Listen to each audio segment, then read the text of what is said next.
வணக்கம் மக்களே, நான் உங்கள் கீதா. என்னோடய சேனலுக்கு சப்ஸ்கிரைப் பண்ணி லைக் பண்ணுறதுக்கு ரொம்ப தேங்க்ஸ். நீங்கள் பண்ணுறதெல்லாம் எனக்கு என்கரேஜ் பண்ணுற மாதிரி இருக்குது. ரொம்ப ரொம்ப சந்தோஷமாக இருக்குது. இன்றைக்கி நான் என்ன பண்ண போகிறேன்னா, மணி சேவிங்ஸை பற்றி சொல்ல போகிறேன். நான் பண்ணிகிட்ருக்க சேவிங்ஸ் தான் உங்களுக்கு நான் சொல்கிறேன். டெய்லி 50 ரூபான்ற கணக்குப்படி மாதம் 1500 நம்ம போஸ்ட் ஆஃபீஸில் ஆர்டியில் போட்டோம் அப்படின்னா நமக்கு 67% கிடைக்கும். அதாவது 5 வருஷத்துக்கு 90,000 ரூபாயும், வட்டி வந்துட்டு 17,050 இப்போது நம்ம இதை 5 வருஷத்துக்கு நம்ம டோட்டல் பண்ணோம் அப்படின்னா 1,07,050 கிடைக்கும். இந்த சேவிங்ஸ் நம்ம பசங்களுக்கும் சொல்லி கொடுத்தோம் அப்படின்னா அவங்க மணி சேவிங்ஸ் பற்றி அவங்களும் தெரிஞ்சுப்பாங்க.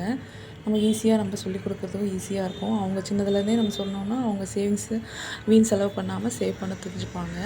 இதே 50 ரூபான்றதை 100 ரூபாயும் கூட நம்மளோட சேவ் பண்ணலாம். அது நம்மளோட வசதியை பொறுத்து. இப்போ ஹவுஸ் ஒய்ஃபெல்லாம் 50 ரூபா நம்ம வீட்டு செலவுக்கு இருக்கிற பைசாவை 50 ரூபா எடுத்து வச்சோம் அப்படின்னா நம்ம அதிலேருந்து எடுத்து சேவ் பண்ணிக்கலாம். ஏற்கனவே நம்ம சீட்டெல்லாம் போட்டு கட்டியிருப்போம், நகைச்சீட்டெல்லாம். இருந்தாலும் எனக்கு தெரிஞ்சதை நான் சொல்லித்தரேன்.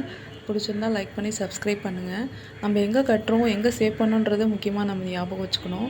போஸ்ட் ஆஃபீஸு, அப்புறம் நகை கடை, அதெல்லாம் நமக்கு தெரிஞ்சவங்க, பழக்கமானவங்க அப்படின்னா நம்ம நம்பி கட்டலாம். நம்ம எங்கேயும் ஏமாறவும் கூடாது. நம்ம சிறுதுளி பெருவெள்ளமாக நம்ம சேமிக்கிறோம். அந்த தொகையை நம்ம பத்திரமா பாதுகாக்கணும். அதுக்காக நான் ஒரு சின்ன டிப்ஸ் தான் நான் கொடுத்துருக்கேன்.